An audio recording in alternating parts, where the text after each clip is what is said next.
Welcome to The Torch, a new podcast from the Riverside County Office of Education, where we take a closer look at the issues that matter the most to our educators and families. I'm Dr. Edwin Gomez, and as the Riverside County Superintendent of Schools, I am passionate about examining topics and elevating practices that bring innovative solutions to education's most challenging issues.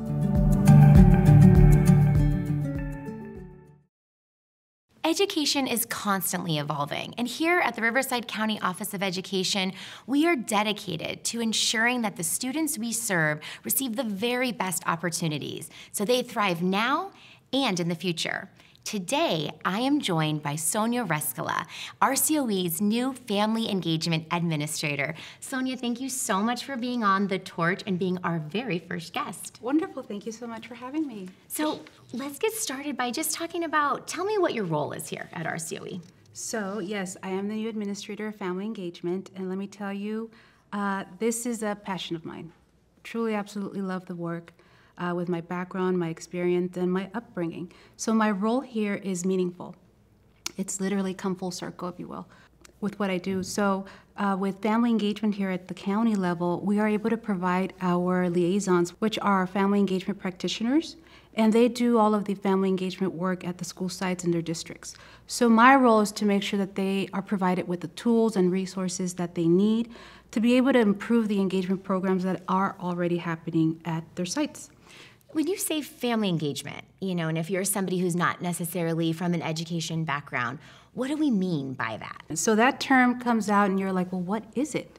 There's parent volunteers, there's people that come to our sites to volunteer their time. What is family engagement? So when I talk about family engagement, the difference is that we are now including our parents to have a voice in the decision-making process for their students' success. What that means that when they go to a school event, a workshop, they're part of that event and workshop. Not only are they there as an attendee, but they're there because their voice mattered as to how the event went on. So it's meaningful engagement. Now our families are coming in with a voice. They're part of the decision-making process. They've built a partnership with our schools, administration, just to make sure that they're working together for the common goal. So family engagement is a meaningful approach on how our parents have a voice in our school districts. I love that. It's a great description, and I think it really helps break down what we're talking about when we say that. Now, you've shared with me, before recording today, a little bit about your background, and it's really an incredible journey that you've been on, and I'd love for you to share that with our audience. Yes, definitely. So as I mentioned earlier, this role, it's not just a position. It comes full circle in my life. The way I started with family engagement was because I had an amazing English teacher that actually opened the doors to my parents. And let me tell you, that was during high school, so my 4 years of high school became so much more meaningful for my family. This teacher, her name is Erin Gruel. And what she did was, her classroom was full of at-risk students. And these are the students that come with all the baggage, if you will. A lot on their plate, where education, unfortunately, isn't number one because they're dealing with how to put food on the table, how to even get transportation to get to school. So she had this group of students, and I was part of that classroom. And what she did is, not only did she give me hope and instill that self-value and worth that I can do something with my life, but she also brought my parents along. So what she would do was she would invite our families, our parents, to our learning, to her space, to our classroom, and our parents would go to our field trips. They would engage in the work that we were doing, and long story short, those 4 years became so goal-oriented in my family that it wasn't just my child, let me drop her off to school. It was like, what are we doing this evening? So we had conversations at home, and fast forward, I am able to embrace that in my life. As an immigrant student coming to this country, I know the hardships of not being able to have your parents fully be engaged because they have to work odd jobs to put food on the table, to pay the bills, to be able to just make sure that I'm okay as a human being before they send me off. So that engagement piece isn't really happening. That volunteer piece isn't even really happening because they are focused on something that is, it's life. And what happened to me was the minute I started seeing my parents coming along, things started changing in my home. And I always had it was very difficult for me to express myself the way I'm doing it now. And that's because of, there's a lot of childhood trauma too. You're immigrating from another country to this country to start from zero. You're seeing your parents work odd jobs. You're trying to figure out how to put food on the table, how to pay your bills. And I'm still trying to figure out how to pass an exam and get an A or excel in school. My focus isn't there. My focus is in my home, because what I'm going back to is my reality, my family's reality. So what Ms. Gruel did was, let's bring them along so they could see what we're doing, and she embraced that and she connected that. So when it came to graduating from high school, all the doors opened for me because my parents were part of that process. All doors open. So my parents, they've always known of the importance of education, of course, but actually having someone embrace them that didn't speak their language and connected them to my educational journey, it was powerful. Do you feel like you try to incorporate, some of those lessons learned, really those lived experiences into your work here, being able to convey that to the educators and say, you can have that kind of impact on your students? Yes. You're literally saving a life. Not only did it change my family tree, me. This is the part where I always get a little emotional because I'm sharing something that happened that's real.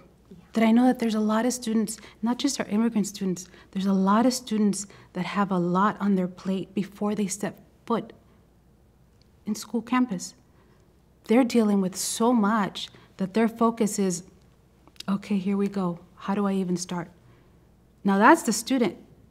What about the parent? Right.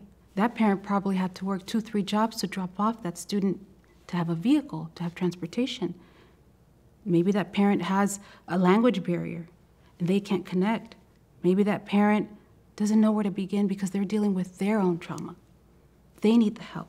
They need the resources. So what I learned is the power of caring for an individual and giving them hope. When you give them those tools, anything can happen.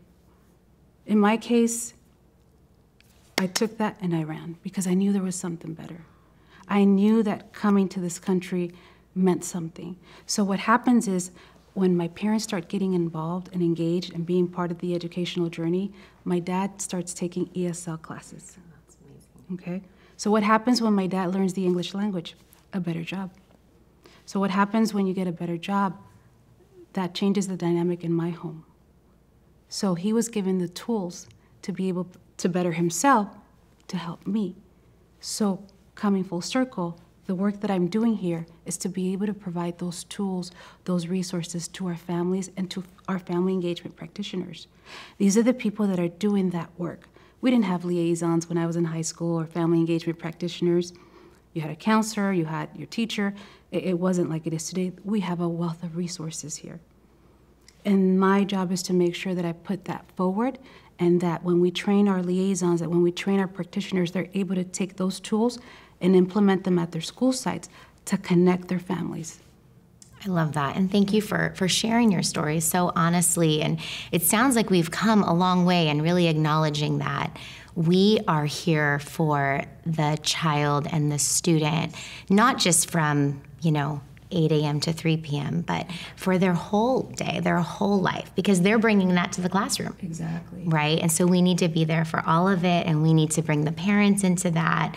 And that's really a beautiful and powerful message, and the work you're doing is, truly changing lives. So like you said, you have come full circle. So now say, I have a better understanding of what family engagement means. And I actually have school-age children.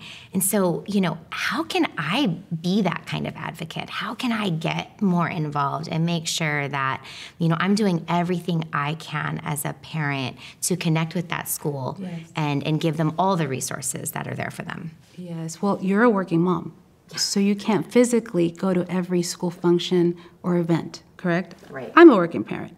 I can't either. So we have to find ways on how to get creative to still connect our parents to our schools, where they know how to access these resources. So what I do, and is probably what you do, I follow all the social media accounts at my school. I want to know what's happening.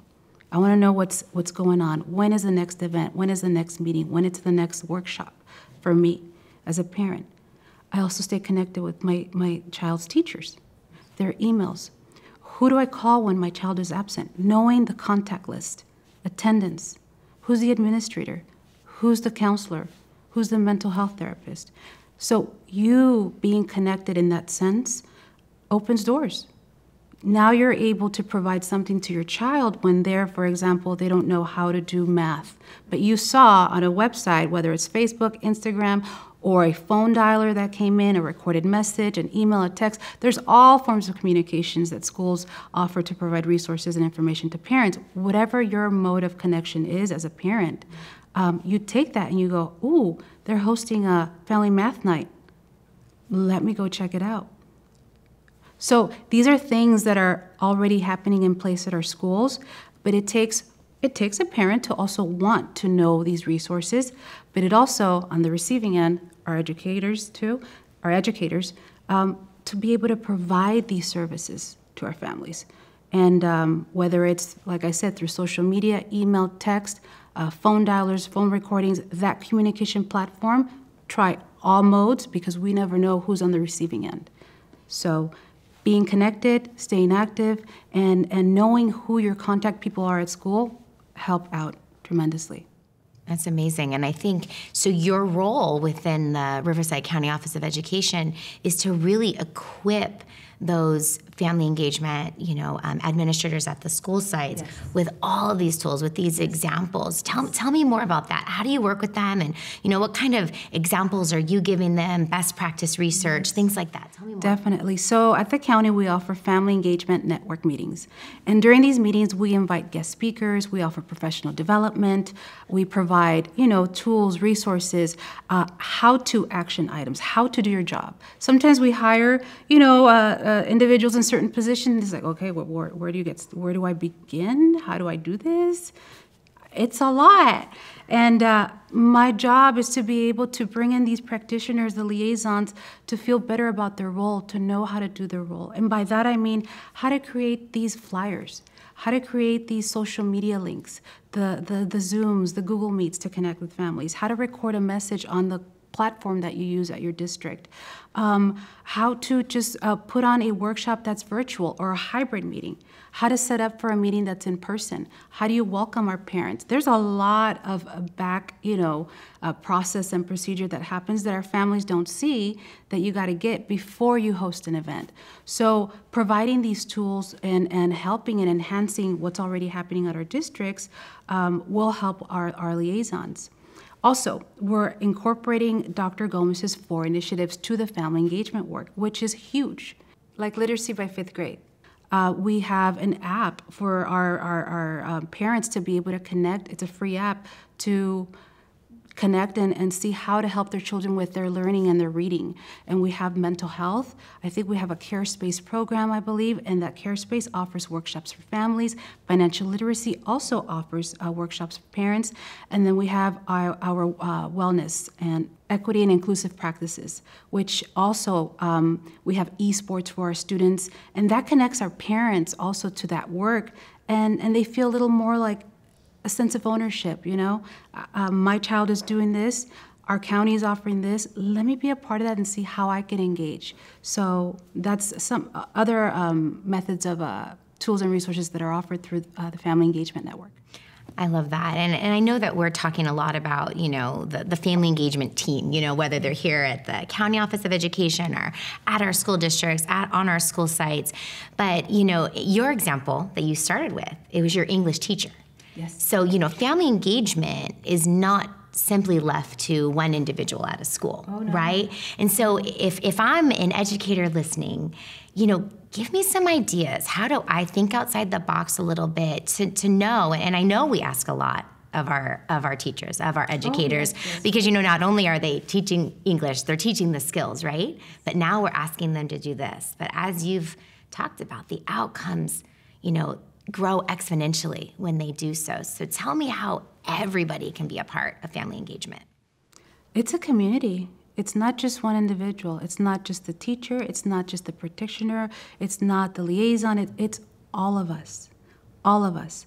When you create a welcoming environment at your schools, that is the first step of having our parents come in and feeling like, this is my school. Look at how I'm greeted. It feels good. Just like when you and I go to a department store and they're like, how are you? How are you doing? Ooh, maybe I want to shop here again.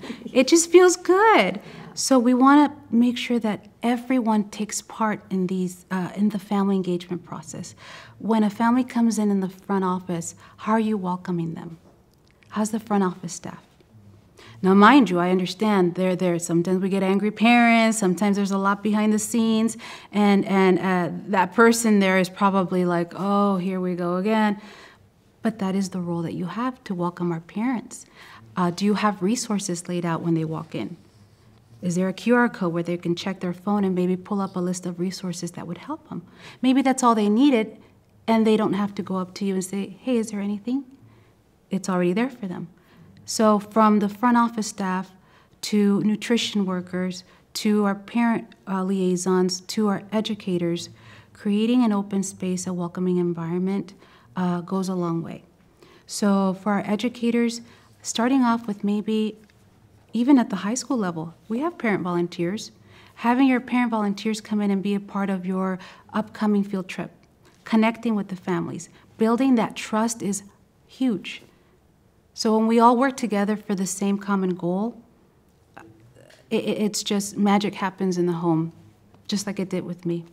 So our parents feel a sense of connection, trust. Now they know they can go to you for questions about resources, how to better their skills to help their children at home.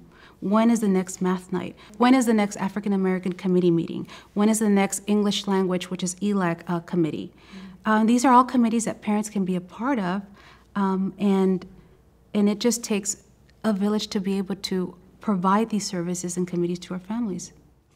And when they take advantage of these things, I mean, there are concrete differences that are made for the lives of, not only our students, but the whole family, like you mentioned, which is so beautiful, so meaningful, right? Give me some examples, for the parents listening. It's like your child, maybe there's a scholarship that they might end up getting or a club that they're involved in. Like, what are some of the other examples that you can think of that these are ways that our students can benefit when our parents are in the know? Oh, yeah. When they're in the know, when our families start showing up to schools or connecting and being part of their child's education, there's a wealth of resources that come along with that you may not have a clue about. There's how to fill out the FAFSA form for our students that are graduating, going off to college. A lot of parents don't know how to begin. I had to do it myself, and I was like, where do I begin? Same. Okay, where do I start? So our parents offering these workshops and being able to help their children at home is huge. So when they start attending these events or they go to the workshops or they get a text notification about an upcoming workshop or resource, they jump on it and they could receive even more. It's just opening that door and how accessible. Now, maybe parents don't have access because they're like, hey, I need, this is where their parent voice comes in. I didn't see anything posted. Do you have anything? You bring in that parent as part of your committee to create these resources for other parents, because now they're bringing a sense of need and awareness as to what's not happening. That's where their voice is needed. Or maybe we think in education, well, we already sent an email, we already sent a flyer, we already did that. And the parent said, I never saw it. Did you post it again, or was it a one-time thing? These are the things that come across that our parents are giving us feedback. You're right, we only sent it once.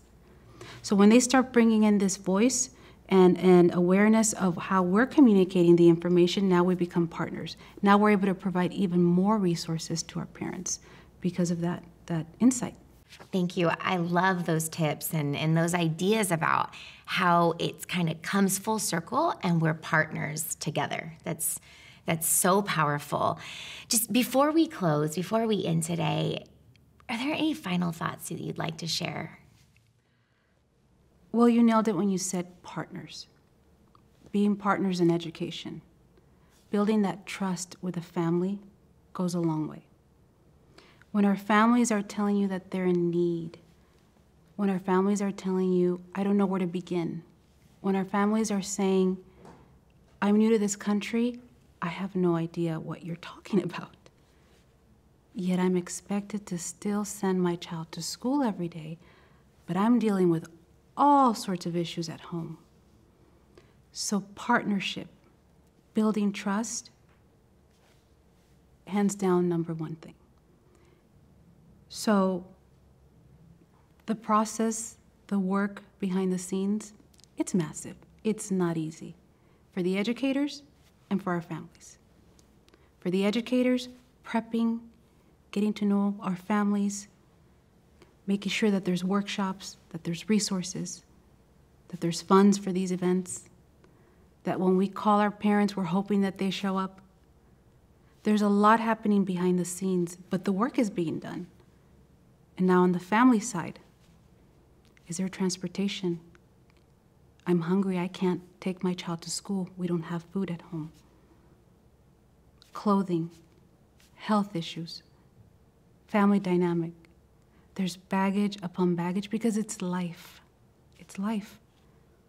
But when you connect both and you build a trust and a partnership and you tell each other, you know what, we're in this together. We're still learning and they're still learning. But when you bring it together and you actually embrace that and you become welcoming and you tell your families, we're gonna work this out, and you offer that mental health piece, and you offer the resources, and you offer the food bank information, and you offer the glasses for your child because he can't see the board. All these things that line up, that you collaborate, work together, it changes everything. Now you have parents coming in as your partners. Now you have parents coming in as your advocates. Now you have your parents coming in that know what happens behind the scenes as to why a gazillion Chromebooks were purchased. But they know how to answer that question to other parents because they were part of that decision-making process and they understand the reasons why. So when you connect your families to that, it's magic. It's meaningful family engagement. I love that, and I'm so grateful that you were here and to share your powerful message and to share your passion for what you do. It's so beautiful to see. It's such an honor to work at the Riverside County Office of Education alongside you. It's such a joy.